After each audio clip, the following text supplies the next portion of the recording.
কয়েকটা গুণের কথা বলছেন। এই কয়েকটা গুণের ভিতর আল্লাহ তাআলা এই যাকাতকেও ঢুকাইয়া দিয়েছেন। সুবহানাল্লাহ বলেন। আমি এই জন্য সূরা বাকারার ৩য় নম্বর আয়াতটা নিয়ে আসছি, যার কারণে এখান থেকে আমার আলোচনা শুরু হবে। দেখা যাক কোন পর্যায়ে যায় ইনশাআল্লাহ। ঠিক আছে? তাহলে যাকাত কি, এটার পরিচয় নাকি বলেন? আল্লাহ পাক রব্বুল আলামিন বলেন, আলিফ লাম মিম যালিকাল কিতাবু লা রাইবা ফীহি হুদাল লিল মুত্তাকিন আল্লাযীনা ইউমিনুনা বিল গায়বি ওয়া ইউকিমুনাস সালাতা ওয়া মিম্মা রাযাকনাহুম ইউনফিকুন।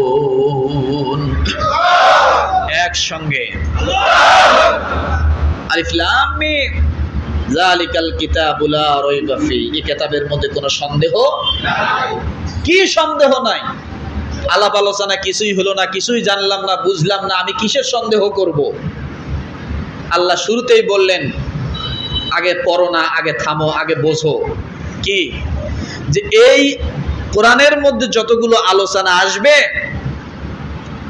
এর মধ্যে যা বলা আছে সবে ডাইরেক্টলি নিঃসন্দেহে, এটার মধ্যে কোনো সন্দেহযুক্ত কথা কথা বলে কোনো সংশয়বাদিতা এখানে চলবে না। এজন্য আল্লাহ কোরআন পড়ার শুরুতেই আল্লাহ তাআলা ডিক্লার দিয়ে দিলেন, আলিফ লাম মিম যালিকাল কিতাবু লা রাইবা ফীহি, এটা ওই কিতাব যার মধ্যে কি নাই, সন্দেহ নাই। তাহলে সন্দেহ নাই এই কথা আল্লাহ শুরুতে বললেন। দ্বিতীয় নাম্বার আল্লাহ কি বললেন? হুদাল লিল মুত্তাকিন।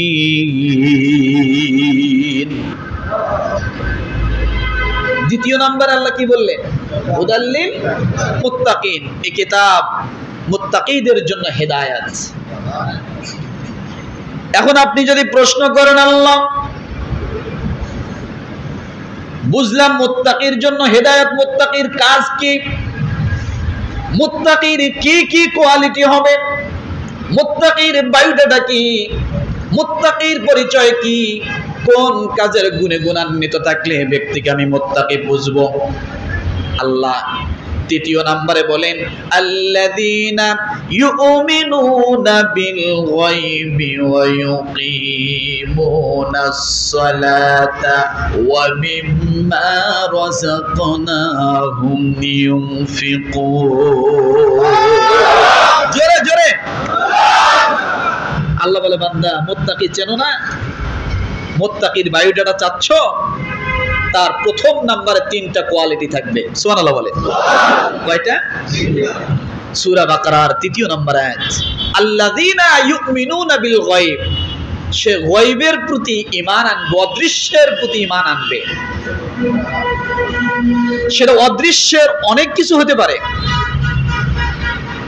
যা আমি দেখি না, সেটা যে আল্লাহর সৃষ্টি এটা আমাকে বিশ্বাস করতে হবে। আমি যে সবেই দেখবো এটার কোনো অর্থ নাই। বাতাস আমি দেখি না, কিন্তু বাতাস আল্লাহর সৃষ্টি, এটাকে আমাকে বিশ্বাস করতেই হবে।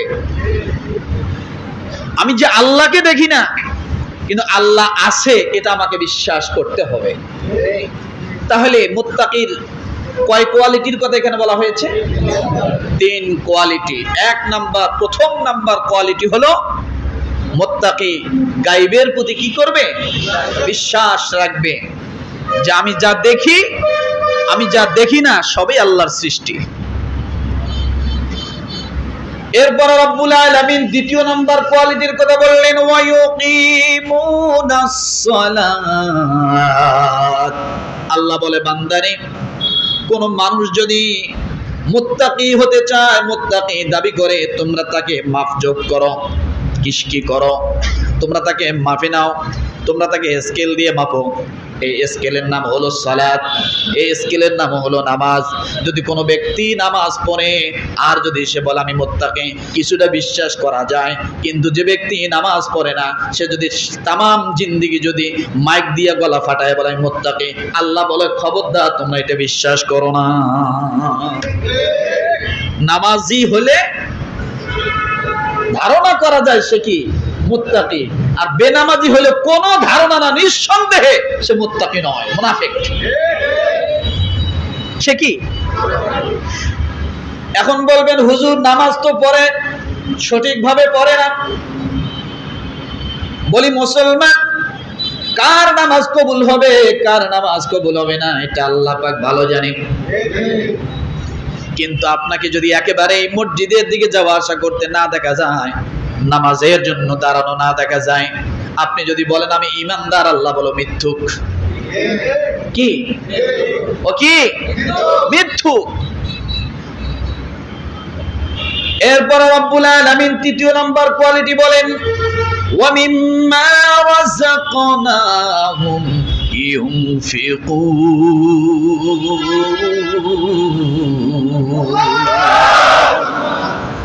মুত্তাকির তৃতীয় নাম্বার কোয়ালিটিটা হলো আমি আল্লাহ তাকে যে রিজিক দিয়েছি এই রিজিক থেকে দান করবে, ব্যয় করবে। সোজা কথা, কি করবে? ব্যয় করবে। দানটা পরে নিয়ে আসি, ব্যয় করবে। তাহলে মুত্তাকির এক নাম্বার গুণ কি? গায়বের প্রতি বিশ্বাস, অদৃশ্যের প্রতি বিশ্বাস। দ্বিতীয় নাম্বার গুণ হলো ব্যক্তি নামাজি হতে হবে, নামাজ প্রতিষ্ঠিত করবে। তৃতীয় নাম্বারে আল্লাহ বলেন ওয়া মিম্মা রাযাকনাহুম ইউনফিকুন, আমি তাকে যা রিজিক দিয়েছি তা থেকে ব্যয় করবে। এই রিজিকের ব্যয়ের ব্যাখ্যাগুলো অনেক। রব্বুল আলামিন কোরআনুল কারীমে কয়েকটা শব্দ ব্যবহার করেছেন। এক নম্বরে ইউনফিকুন শব্দ আল্লাহ কোরআনুল কারীমে প্রায় 46 বার ব্যবহার করেছেন। কয়বার? ব্যয় শব্দটা ইউনফিকুন দ্বারা যে ব্যয় শব্দ ব্যবহার করা হয়েছে প্রায় 46 বার পুরো কোরআনুল কারীমে। ইউনফিকুন শব্দের অর্থ ব্যয় এবং দান।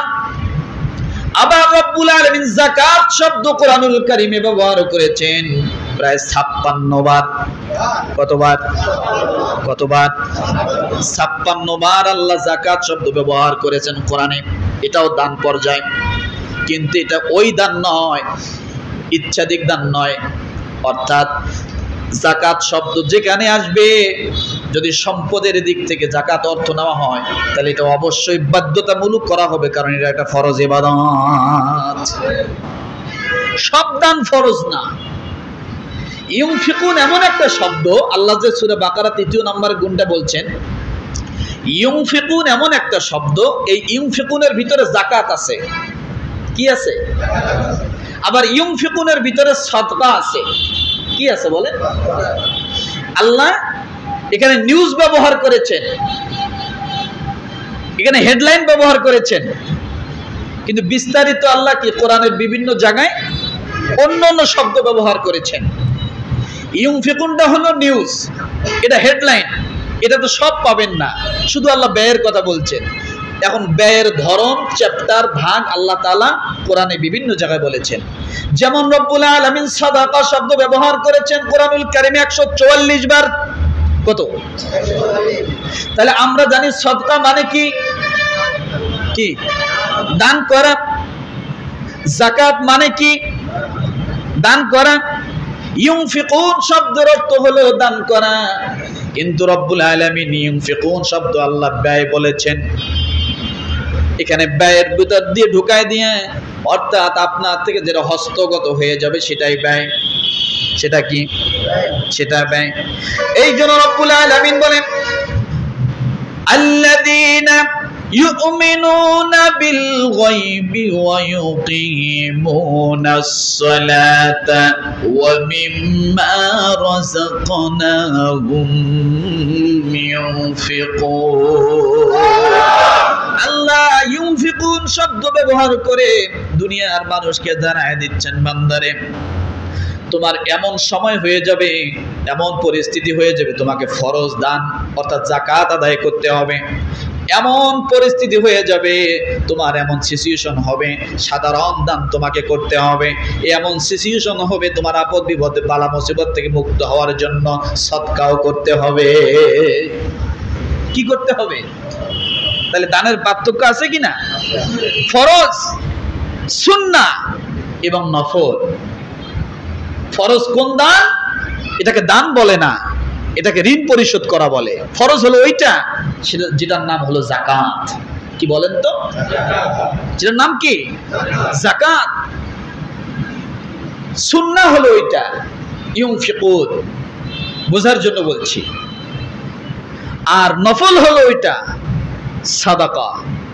আবার এই সাদাকাটা সুন্নায় মুআক্কাদায় চলে যায়, ওয়াজিব পর্যায়ে চলে যায়। আমরা কি বুঝতে পারছি? দান শুধু একটা শব্দ না, দান অনেকগুলো শব্দ বিভিন্ন জায়গায় ব্যবহৃত হয়েছে। এই জন্য রব্বুল আলামিন কুরআনুল কারীমে যাকাত শব্দ ব্যবহার করতে যে আল্লাহ বলেন, সূরা বাকারার 43 নম্বর আয়াতে আল্লাহ বলেন, ওয়াকিমুস সালাতা ওয়া আতুজ যাকাতা ওয়ারকাউ মা'আর রাকিঈন। রব্বুল আলামিন বলেন, তোমরা সালাত কায়েম করো, যাকাত আদায় করো এবং রুকুকারীদের সঙ্গে রুকু করো। তাইলে আল্লাহর হুকুম পাওয়া গেল কিনা? সালাত কায়েম করো, কার হুকুম? হুকুম কে করতেছে? যাকাত আদায় করো, কার হুকুম? এরপর আল্লাহ বলেন রুকুকারীদের সঙ্গে তোমরা রুকু করো, অর্থাৎ জামাতের সাথে নামাজ। রুকুকারীদের সঙ্গে কি করো? রুকু করো। তাহলে যাকাত যে আল্লাহর হুকুম, এটা আমরা পাইলাম, কথা ঠিক না? এখন কথা হলো যাকাতটা কি? যাকাতটা হলো ওই জিনিস যা একটা ব্রিজের মতো, একটা সেতু, এপারে বড়লোক, এপারে ধনী, ওই পারে কি গরিব। ধনী এবং গরিবের সঙ্গে যদি যোগাযোগ করতে চায়, ইসলামী শরিয়া মোতাবেক অর্থ সমাজের দিক থেকে যাকাতের মাধ্যমে, যাকাত নামক ব্রিজের মাধ্যমে এপারে ধনী ওপারে গরিবের সঙ্গে যা মিলিত হবে। এখন যাকাতটা একটা ব্রিজের মতো পাইলাম, ধনী এবং গরিবের মিলিত হওয়ার মাঝখানে যে মাধ্যম, সেটার নাম কি? যাকাত। আবার যাকাতটা হলো একটা সাবানের মতো। কিসের মতো? জোরে বলে। যাকাত হলো সাবানের মতো। বলে কেমন সাবানের মতো? স্বাভাবিকভাবে বুঝাচ্ছি আমি। যাকাতের দ্বারা মানুষ পবিত্র হয়। সুবহানাল্লাহ বলেন। যাকাতের দ্বারা কি হয়? মানুষ পবিত্র হয়, অর্থাৎ মানুষের কলব পবিত্র হয়, এবং যাকাতের দ্বারা সম্পদ পবিত্র হয়। আল্লাহ পাক রব্বুল আলামিন সূরা তাওবা আয়াত নাম্বার 103 রব্বুল আলামিন ডাক দিয়ে বলেন, খুয মিন আমওয়ালিহিম সাদাকাতান তুতাহহিরুহুম ওয়া তুযাক্কিহিম বিহা ওয়া সাল্লি আলাইহিম ইন্না সালাতাকা সাকানুল লাহুম ওয়াল্লাহু সামিউন আলীম। কোন সূরা? কত নম্বর আয়াত? 103। যাকাতটা যে সাবানের মতো, প্রমাণ কি? যাকাতের দ্বারা যে মানুষ পবিত্র হয়, সম্পদ পবিত্র হয়, এর প্রমাণ কি? আল্লাহ পাক রব্বুল আলামিন বলেন, তাদের সম্পদ থেকে সদকা গ্রহণ করো, যার মাধ্যমে তুমি তাদেরকে পবিত্র করবে। কিসের মাধ্যমে? যাকাতের মাধ্যমে মানুষ কি হবে? কথা বলে না? যাকাতের মাধ্যমে মানুষ পবিত্র হবে। এরপর রব্বুল আলামিন বলেন, ইন্নাস সালাতাকা সাকানুল লাহুম। আল্লাহ বলেন তাদের জন্য তুমি বরকতের দোয়া করো, অর্থাৎ যাদের কাছ থেকে যাকাত নিবে, যাকাত নেওয়ার অর্থ হলো মানুষ পবিত্র হবে এবং তার সম্পদগুলো পবিত্র হবে। আর তুমি যদি তাদের জন্য দোয়া করো, আল্লাহ তাআলা তাদেরকে বরকতে ভরপুর করে দেবে। তাহলে একটা জিনিস ভালো করে বোঝেন, যাকাতের দ্বারা কয় জিনিস পবিত্র হয়? কয় জিনিস? কয় জিনিস? ব্যক্তি, সম্পদ। ভালো করে জানবেন, যাকাত ব্যক্তি পবিত্র, সম্পদ পবিত্র। এখানে সম্পদ পবিত্র কথা এবং ব্যক্তি পবিত্র কথা দুইটাই আসছে। সাদাকাতান তুতাহহিরুহুম, এই তুতাহহিরুহুম শব্দের অর্থ হলো ব্যক্তি পবিত্র, ওয়া তুযাক্কিহিম এবং তার সম্পদ পবিত্র। রব্বুল আলামিন আরেক জায়গায় বলেন, রব্বানা ওয়াবআস ফীহিম রাসূলাম মিনহুম ইয়াতলু আলাইহিম আয়াতিকা ওয়া ইউআল্লিমুহুমুল কিতাবা ওয়াল হিকমাতা ওয়া ইউযাক্কিহিম ইন্নাকা আনতাল আজিজুল হাকীম। রসুলকে যে আল্লাহ দুনিয়াতে পাঠাইছেন চারটে উদ্দেশ্য। সুবহানাল্লাহ বলেন। নবীকে আল্লাহ তাআলা যে দুনিয়াতে পাঠাইছেন উদ্দেশ্য কয়টা? রব্বানা ওয়াবআস ফীহিম রাসূলাম মিনহুম ইয়াতলু আলাইহিম। এক নাম্বার উদ্দেশ্য হলো যে রসুলকে আপনি দুনিয়াতে পাঠাইবেন, এটা কিন্তু ইব্রাহিম আলাইহিস সালামের দোয়া। কার দোয়া? কাবা ঘর যখন নির্মাণ করতেছিলেন, নির্মাণ করে আমাদের মিস্ত্রিরা বিভিন্ন গান গায়, আছে না?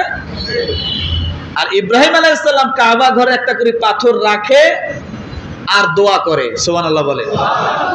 ইব্রাহিম আলাইহিস সালাম কি দোয়া করতেছে? আল্লাহ, আমার পরে আমার প্রজন্ম যারা আসবে তাদের মধ্যে এমন একজন রসুল পাঠাও যিনি তোমার কোরআন তেলাওয়াত করে করে মানুষকে শোনাবে।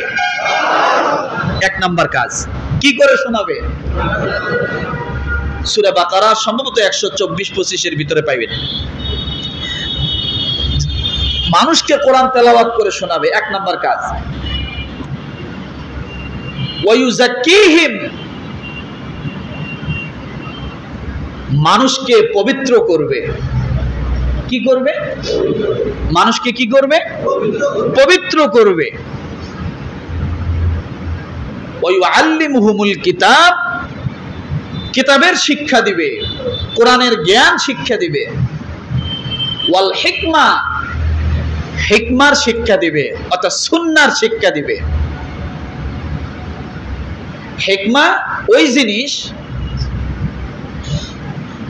এদিকে আইন ওদিকে আইন, মধ্যম পন্থায় যে কাজটা হয় সেটার নাম কি? হিকমা। দুইজনে ঝগড়া লাগে না, মাঝখানে একজন থেকে ওই দুইজনের ঝগড়া মিটাইতে হয়, তাই না? এই মাঝখানে যিনি, তিনি কি? তিনি হিকমা। কারণ নিজেরা নিজেরা তো ঝগড়া মিটানো যায় না, মাঝখানে একজন রেফারি লাগে, তার মাধ্যমে ঝগড়া মিটবে। তো এখানে যে ওয়া ইউযাক্কিহিম বলা হয়েছে, মানুষকে পবিত্র করবে। সুবহানাল্লাহ বলেন। তাহলে যাকাত কি বলেন তো? যাকাত হলো সম্পদ এবং মানুষকে পবিত্র করার মাধ্যম। এটার নাম হলো কি? যাকাত। যাকাতের আরেকটা অর্থ, যাকাতের অর্থ হলো এক নম্বরে পবিত্র করা, পরিশুদ্ধ করা, এবং যাকাতের আরেকটা অর্থ হলো যাকাত যেখানে বৃদ্ধি হয় সেখানে। সুবহানাল্লাহ বলে। যাকাত যেখানে বৃদ্ধি হয়, কি? যাকাত নাই যেখানে, বৃদ্ধি নাই সেখানে।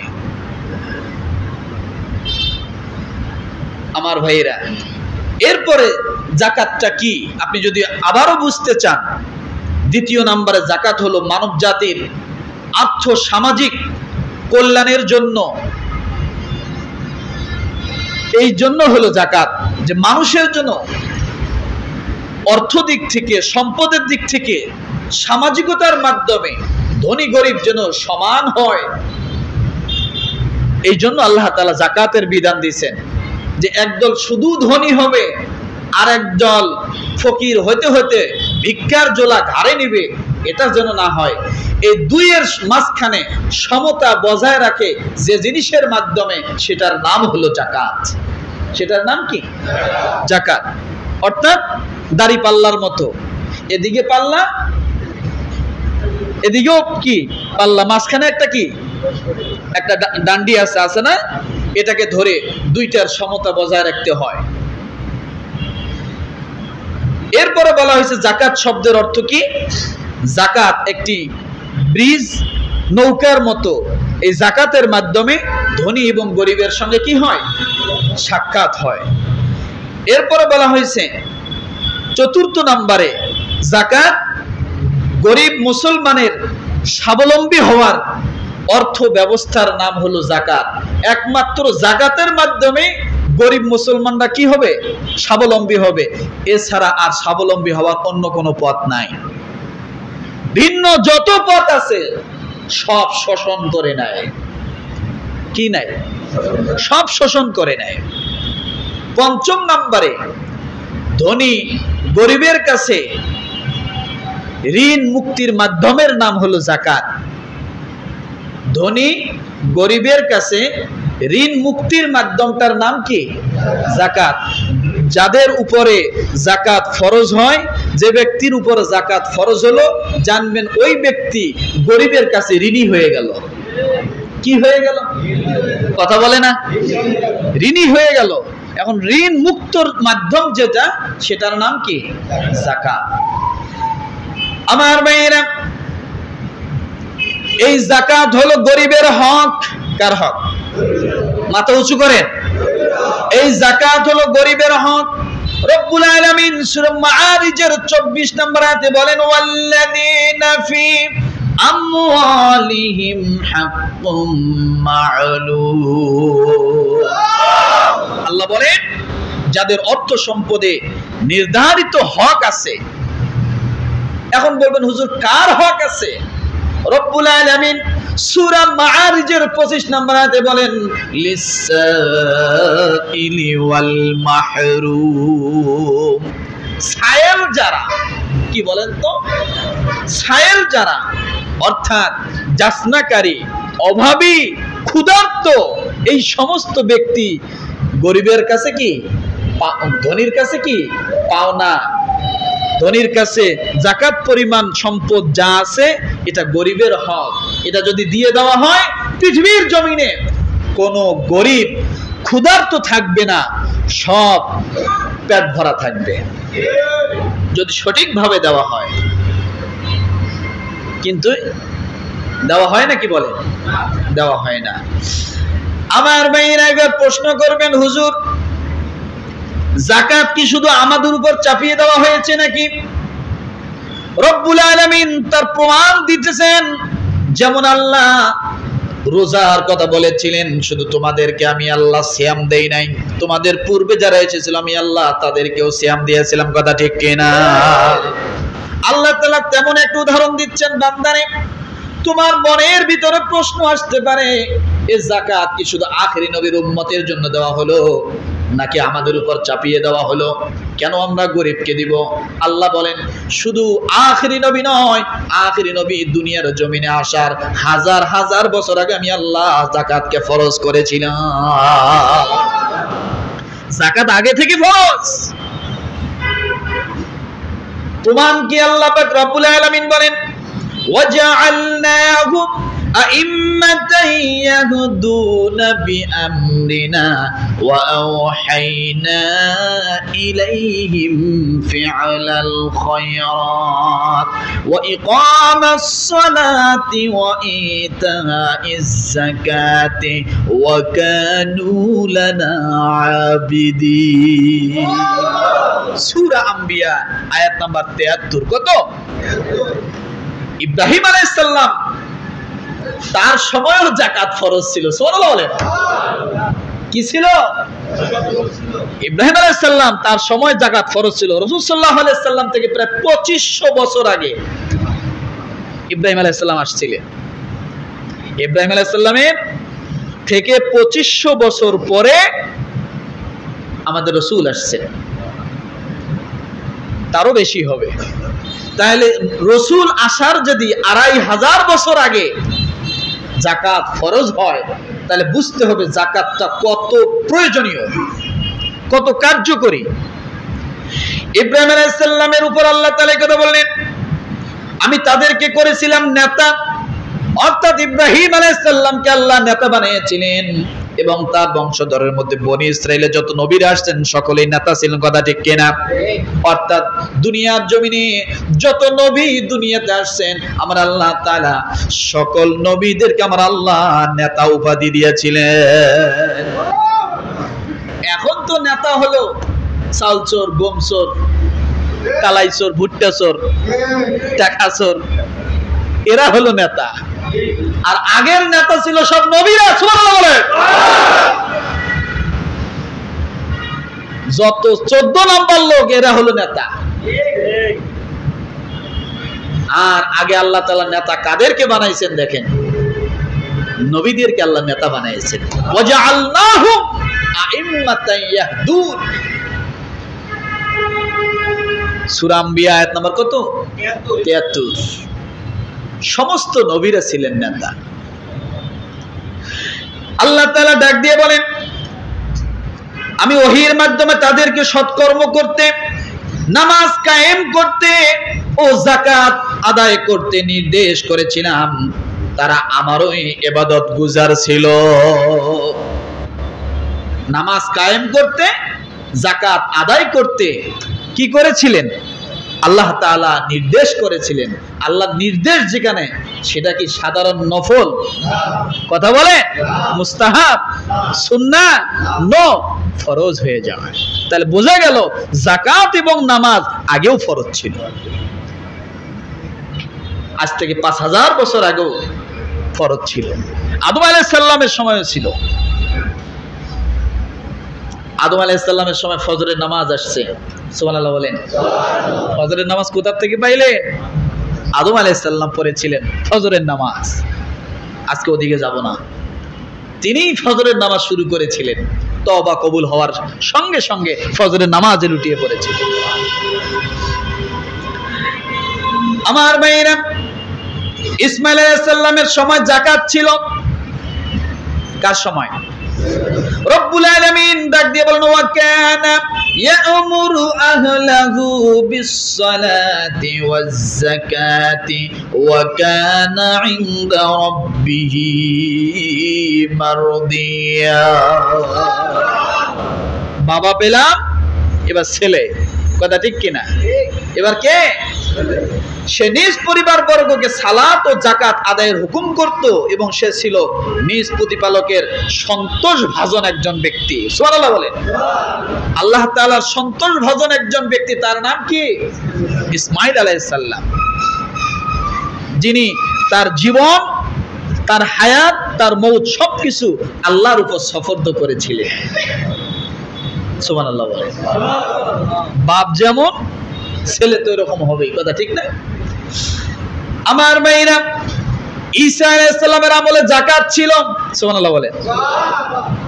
রব্বুল আলামিন ডাক দিলেন, ওয়াজআলানি মুবারাকান আইনামা কুনতু ওয়া আওসানি বিস-সালাতি ওয়াজ-যাকাতি মা দুমতু হাইয়া। সূরা মারইয়াম আয়াত নাম্বার 31। কত? ঈসা আলাইহিস সালামের সময় নামাজ এবং যাকাত কি ছিল, এবং আমি যেখানে থাকি না কেন আমাকে বরকতময় করেছেন এবং যতদিন জীবিত থাকি আমাকে নামাজ ও যাকাত আদায়ের হুকুম দিয়েছেন। ঈসা আলাইহিস সালাম বলতেছে, আমি যেখানেই যাই সেখানে কি হয়? বরকত হয়। কি হয় বলেন তো? ঈসা আলাইহিস সালাম এমন একজন নবী ছিলেন, তিনি যেখানে যাইতেন সেখানে বরকত হতো। কেমন শুনবেন? বলবো। তিনি যখন মারিয়াম আলাইহিস সালামের পেটে, মারিয়াম আলাইহিস সালাম নিজেকে লজ্জিত মনে করে নিজ এলাকা ত্যাগ করে চলে গেলেন বিরান এক জমিতে, এক জায়গায় মরুভূমির নিকটে। কিন্তু সেখানে একটা খেজুর গাছ ছিল।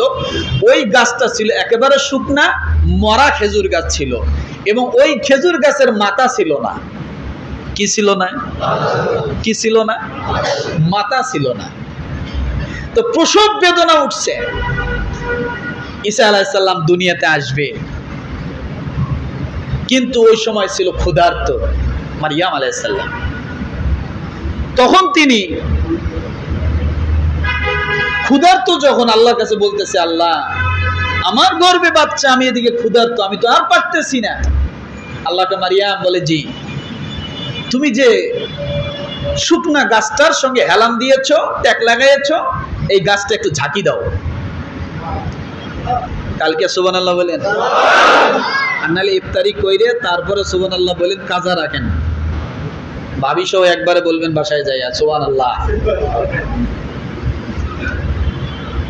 মারিয়াম আলাইহিস সালাম কিন্তু শুরুতেই গাছটার দিক তাকাইছিলেন। যখন দেখছে যে গাছের ঠাল নাই, মাথা নাই, ফল নাই, কিছু নাই, গাছটা শুকনা, তখন ভাবছেন যে হ্যাঁ, এটা নিরিবিলি আছে, এখানে হেলান দেওয়া যায়। কিন্তু যখন ক্ষুধা লাগছে, তখন আল্লাহর কাছে বললো, আল্লাহ আমি তো ক্ষুধার্ত। আল্লাহ বললেন, তুমি যে গাছে হেলান দিছো, এটা একটু ঝাঁকি দাও।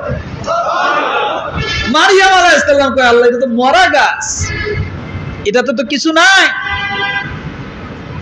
আল্লাহ তাআলা ডাক দিয়ে বলে, এটাতে নাই কিছু, কিন্তু তোমার পেটে তো আছে। সুবহানাল্লাহ, আরো জোরে বলেন। এটার মাথা নাই, কিন্তু এটার মাথা তোমার পেটে আছে। তুমি শুধু ঝাঁকি দাও, ওই যে তোমার গর্ভে যে আছে, আমি তার বরকতে দেখো এটার থেকে কি করি। তিনি ঝাঁকি দিলেন, দেওয়ার সঙ্গে সঙ্গে আল্লাহ সুবহানাহু ওয়া তাআলা ওই গাছের থেকে পাকা ফল সঙ্গে সঙ্গে মারিয়াম আলাইহিস সালামের সামনে উপস্থিত করে দিলেন। 100 200 না, 40 ছের একসঙ্গে এক বাদায় ছিল। এই জন্য বলা হয়েছে, ওয়াজআলানি মুবারাকান আইনামা কুনতু ওয়া আওসানি বিস-সালাতি ওয়াজ-যাকাতি মা দুমতু হাইয়া। এই জন্য ঈসা আলাইহিস সালাম বলতেছে, আমি যেখানেই যাই সেখানে বরকত। যেখানে যাই, সুবহানাল্লাহ বলেন, যেখানে যাই সেখানে বরকত। এরপরে বলেন, আমাকে নামাজ এবং যাকাতের আদেশ করা হয়েছে। তাহলে বোঝা গেল ঈসা আলাইহিস সালামের সময় নামাজ এবং যাকাত। এত নামাজ যাকাত থাকার পরও এখনো একদল কয় নামাজ বলতে কিছু নাই। আছে না? আছে না? নাই আছে। হায় রে বেকুব। আমার ভাইরা, এই গেল ঈসা আলাইহিস সালাম, ইসমাঈল আলাইহিস সালাম, এরপরে ইব্রাহিম আলাইহিস সালামের সময়ের জামানার কথা। এবার আল্লাহ তাআলা ডাক দিয়ে বলেন যে সাধারণ মানুষ যারা, যাদেরকে আমি আল্লাহ খেলাফত দান করব, বাদশাহী দান করব, তাদের কাজ কি হবে? রব্বুল আলামিন বলেন, আল্লাযীনা ইম্মাক্কান্নাহুম ফিল আরদি আকামুস সালাতা ওয়া আতাবুজ যাকাতা ওয়া আমারু বিল মা'রুফি ওয়া নাহাউ আনিল মুনকার ওয়া লিল্লাহি আকিবাতুল উমুর। দেশের রাষ্ট্রনায়ক যিনি থাকবেন, দেশের ক্ষমতায় যিনি থাকবেন, এবার তার উপর দায়িত্ব বর্তায় যিনি ইসলামী দেশের, মুসলিম রাষ্ট্রের রাষ্ট্রনায়ক হবে। তার কাজ হবে, সে যখন রাষ্ট্রনায়কের ক্ষমতা পাবে তখন সে 4টা কাজ করবে। কয়টা? 1 নম্বরে নামাজ প্রতিষ্ঠিত করবে, যাকাত আদায় করাবে, 3য় নম্বরে সৎ কাজের আদেশ করবে, অসৎ কাজ থেকে মানুষকে কি করবে? ফিরাবে। এই 4 কাজ হলো মুসলিম রাষ্ট্রের রাষ্ট্রনায়কের দায়িত্ব। বাধ্যতামূলক নামাজ প্রতিষ্ঠিত করা, যাকাত দেওয়া। কিন্তু আমরা দেখি আমাদের সমাজে যাকাত প্রতিষ্ঠিতের জন্য রাষ্ট্র থেকে ইসলামিক ফাউন্ডেশনের মাধ্যমে যাকাতকে প্রতিষ্ঠিত করার জন্য বিভিন্নভাবে তারা কি করে? মিটিং, মিছিল, কনফারেন্স, অনেক কিছু করে। কিন্তু শুধু যাকাতের ক্ষেত্রেই তো নয়, যাকাতের আগে আল্লাহ নামাজের কথা বলছেন। কিসের কথা? কিন্তু নামাজের ক্ষেত্রে নাই, যাকাতের ক্ষেত্রে তারা খুব সরগোল। কারণ এটা হলে তারা কিছু খাইতে পারবে, বেনিফিট নিতে পারবে। অর্থের ক্ষেত্রে আছে, নামাজের ক্ষেত্রে নাই। এটা সুবিধাবাদী জিন্দাবাদ। কি সুবিধাবাদী জিন্দাবাদ? এটা করা যাবে না। করলে চারটেই করতে হবে। নামাজ প্রতিষ্ঠিত করো, যাকাত দাও, এরপর সৎ কাজের আদেশ করো, অসৎ কাজ থেকে কি করো, মানুষকে ফেরাও। এটা কঠোর হস্তে এটা করতেই হবে। আমার ভাইরা, এই গেল রাষ্ট্রনায়কের কথা। এখন যদি বলেন হুজুর নবীদের কথা জানলাম, রাষ্ট্রনায়কদের কথা জানলাম, তাহলে যাকাতের বিষয় তো আমাদের কথা আসে নাই, সাধারণ মানুষের কথা আসে নাই। আল্লাহ তাআলা ডাক দিয়ে বলেন, ইয়া আইয়ুহাল্লাযীনা আমানু আনফিকু মিম্মা রাযাকনাকুম মিন ক্বাবলি আন ইয়াতিয়া ইয়াউমুল লা বাইউন ফীহি ওয়ালা খুল্লাতুম ওয়ালা শাফাআ والكافرون هم الظالمون। সাধারণ মানুষের ক্ষেত্রে আল্লাহ খুব কঠিন একটা কথা বলছে।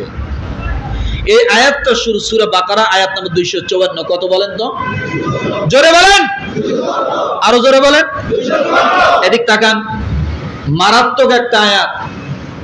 এটা শুরু আল্লাহ করছেন কি দিয়া, শেষটা করলেন কি দিয়া, এটা গভীর একটা চিন্তা করা দরকার। সূরা বাকারা আয়াত নাম্বার কত? 254। আল্লাহ শুরু করছেন ইয়া আইয়ুহাল্লাযীনা আমানু। আয়াতটা শুরু কি দিয়ে হলো?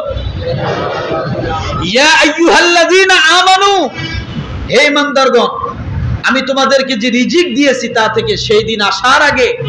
সেই দিন কোন দিন? কোন দিন? ঈদের দিন।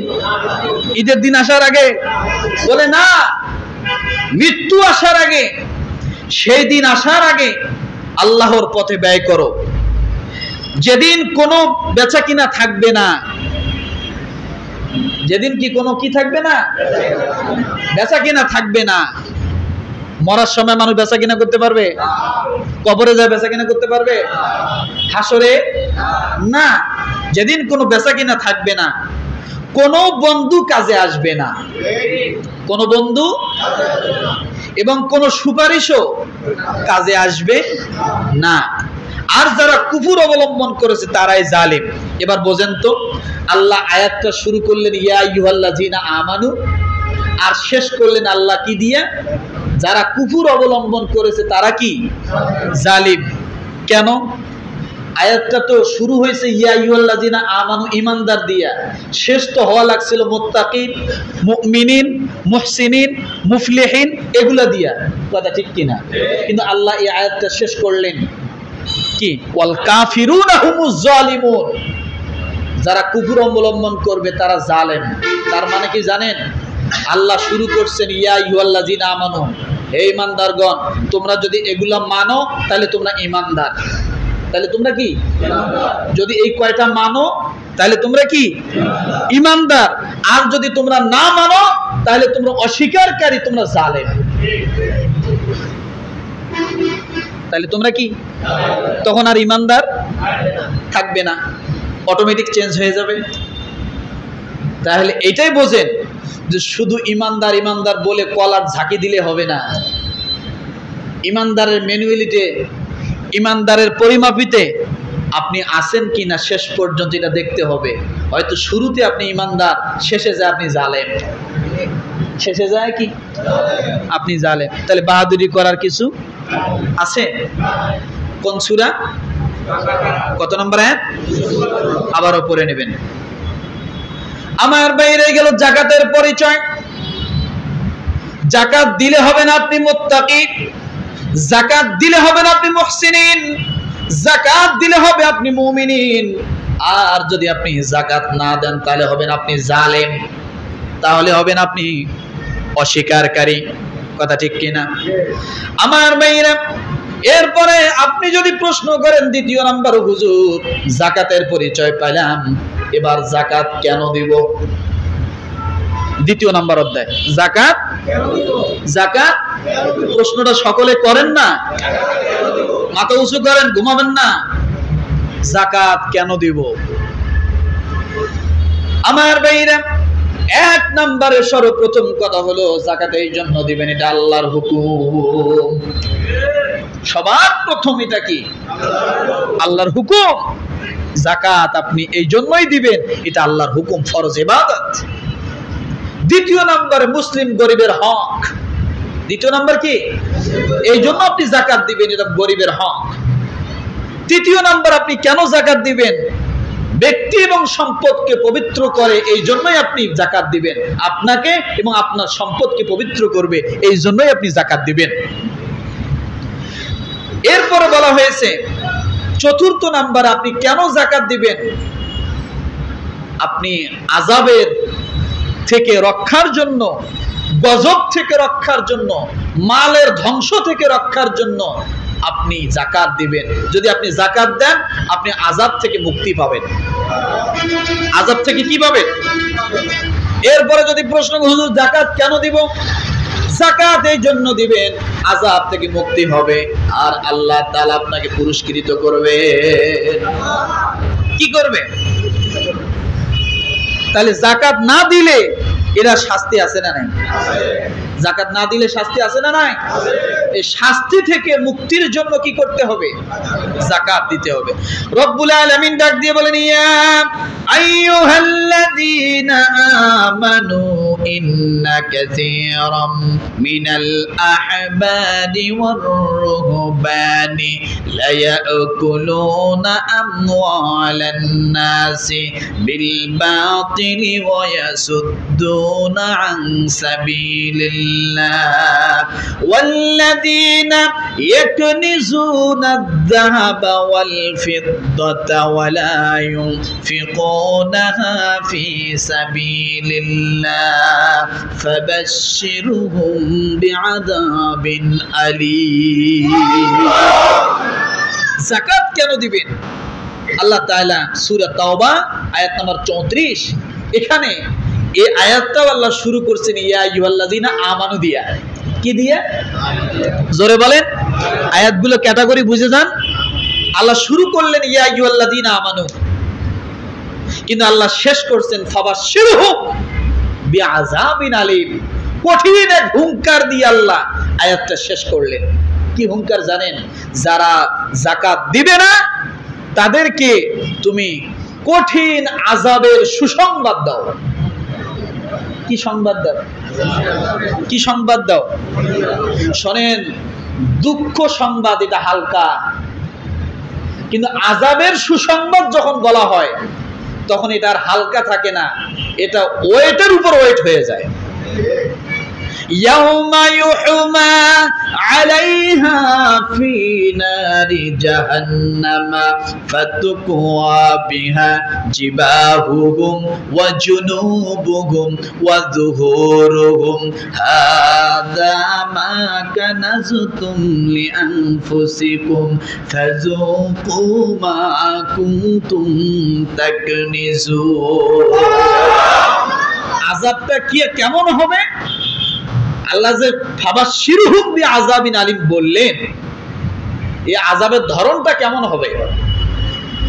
আযাবের ধরনটা হবে আপনার সম্পদগুলোকে আল্লাহ একত্রিত করে কাওয়া বানাবেন, কাই বানাবেন। কি বানাবেন? কাই বানাবেন। কাই বোঝেন? বোঝেন নাই, বোঝার জন্য বলি। মনে করেন এই যে টিনের চালের টিনগুলো আছে না, এগুলো যে পুরান হয়, আপনারা ভাঙ্গারি দোকানে বিক্রি করেন না? এই ভাঙ্গারি দোকান থেকে দেখবেন মানে এরকম চারকানিয়ে করে করে ভালো করে বেঁধে বেঁধে এই সব পুরান টিন লোহা সব নিয়ে যায় না? কি করে এগুলো দিয়ে? এগুলো নিয়ে যায় আগুনের মধ্যে দিয়ে কি করে গালানো হয়। গালায় আবার কিন্তু নতুন টিনে বানায়, নতুন লোহার জিনিসে বানায়। কথা ঠিক না? রড বানায়। তো আল্লাহ বলেন যারা যাকাত দিবে না, যাকাতকৃত সম্পদগুলোকে আমি আল্লাহ এই কায়া বানাবো, এরকম গলাবে। গলানোর পরে এগুলা দিয়া কপালে, পিঠে, বুকে, পাজরে এগুলা দিয়া আল্লাহ স্যাক দিবেন। কি দিবেন? কি দিবেন? স্যাক দিবেন। শোনেন, পুড়ে যাওয়া যন্ত্রণা আর স্যাক লাগা যন্ত্রণা ব্যবধান আছে। বলেন তো কি বলছি? পুড়ে যাওয়া যন্ত্রণা আর স্যাক লাগা যন্ত্রণা ব্যবধান আছে। পুড়ে যাওয়া যন্ত্রণাটা কম, ছ্যাক লাগা যন্ত্রণাটা কি বেশি। যদি বিশ্বাস না হয় আজকে একটু দেখেন যায় টেস্ট করে। রাগ করলেন নাকি? রাগ করলেন না, এটা করেন না। ছ্যাক লাগা যন্ত্রণাটা বেশি, এই জন্য আল্লাহ বলে তাদেরকে ছ্যাক দেওয়া হবে। কোথায় কোথায়? কপালে, পাজরে, পিঠে। এগুলো তোমার সম্পদ, এগুলো তোমার সম্পদ। আর কি করবে? বিশাল আকারে সাপ আকৃতি করে তার গলায় জিঞ্জির পরায়া দেওয়া হবে, গলায় পেঁচাইয়া দেওয়া হবে। কোন সূরা? কত নম্বর আয়াত? 34 এবং 35। তাহলে যাকাত দিব? যাকাত দিব? যাকাত কেন দিব?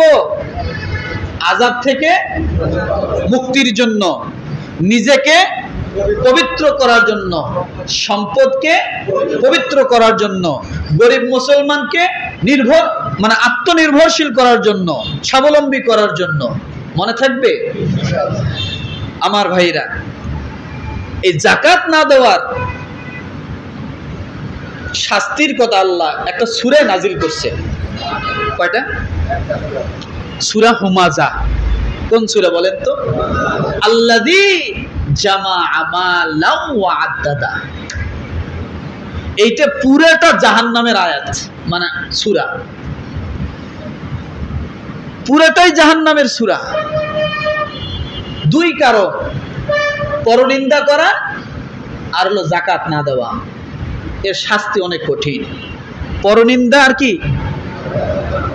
যাকাত না দেওয়া, অবৈধভাবে সম্পদ সঞ্চয় করা। এই সূরাটা পুরোটা পড়ে নেবে আমার ভাইরা। এই আযাবের কথা শুনে হযরতে মূসা আলাইহিস সালাতু ওয়াস সালাম আল্লাহ দরবারে ফরিয়াদ করলেন, ওয়াক্তুব লানা ফি হাযিহিদ দুনিয়া হাসানা ওয়া ফিল আখিরাতি ইন্না হুদনা ইলাইক ওয়ালা আযাবি উসিবু বিহি মান আশাউ ওয়া রাহমাতি ওয়াসিআত কুল্লা শাই ফাসাআকতুবুহা লিল্লাযীনা ইয়াত্তাকুনা ওয়া ইউতুনাজ যাকাতা ওয়াল্লাযীনা হুম বিআয়াতিনা ইউমিনুন। মূসা আলাইহিস সালাম আল্লাহর কাছে কয়, আল্লাহ আমাদেরকে দুনিয়ায় কল্যাণ দেন, আখিরাতেও কল্যাণ দেন। আমরা তো আপনার দিকেই রুজু হচ্ছি। এই দোয়া কে করছে? দুনিয়াতে কল্যাণ দেন, আখিরাতে কল্যাণ দেন। আর আমরা আল্লাহ আপনার দিকে কি ধাবিত হচ্ছি। রব্বুল আলামিন তখন বললেন, আল্লাহ বলেন, আমি আমার শাস্তি যাকে ইচ্ছা তাকে দেই, যাকে ক্ষমা করা দরকার আমি আল্লাহ তাকে ক্ষমা করে দেই। কিন্তু রব্বুল আলামিন ক্ষমা করার কয়েকটা স্যাম্পল দিলেন। সুবহানাল্লাহ বলেন।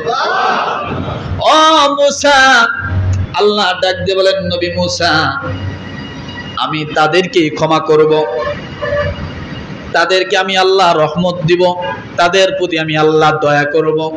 মূসা আলাইহিস সালাম বলে, আল্লাহ কাদের উপর আপনি দয়া করবেন, কাদের উপরে আপনি রহমত দিবেন, কাদের জন্য আপনি দুনিয়ায় ইহসান করবেন, আখিরাতে আপনি ইহসান করবেন, কাদেরকে আপনি দুনিয়ায় কল্যাণ দিবেন, আখিরাতে কল্যাণ দিবেন। আল্লাহ বলেন, যারা তাকওয়া অবলম্বন করে। এক নম্বরে কি করে? যারা তাকওয়া অবলম্বন করে। দ্বিতীয় নাম্বার, যে ব্যক্তি যাকাত দেয়। দ্বিতীয় নাম্বার কি? যে ব্যক্তি যাকাত দেয়। তৃতীয় নম্বরে, যারা আমার আয়াত সমূহের উপরে ঈমান আনবে। কি আনবে? আয়াত সমূহের উপরে ঈমান আনবে। এই তিন কোয়ালিটির মানুষ যদি থাকে, আমি আল্লাহ তাআলা ওই ব্যক্তির উপরে আমি আল্লাহ রহমত দান করব। তাহলে বোঝা গেল মূসা আলাইহিস সালামের সময়ও যাকাত। আল্লাহ বললেন, এই তিন কাজ করতে বলো তোমার কওমকে, তারা যেন তাকওয়া অবলম্বন করে, তারা যেন যাকাত দেয়, এবং আমার যে নিদর্শনগুলো আছে এগুলোর প্রতি তারা যেন কি আনে? ঈমান আনে। তাহলে আমি আল্লাহ তাদের প্রতি দয়া করব। না হলে আমার আযাব তাদেরকে গ্রেফতার করবে, তারা নিস্তার পাবে না, মাপ পাবে না।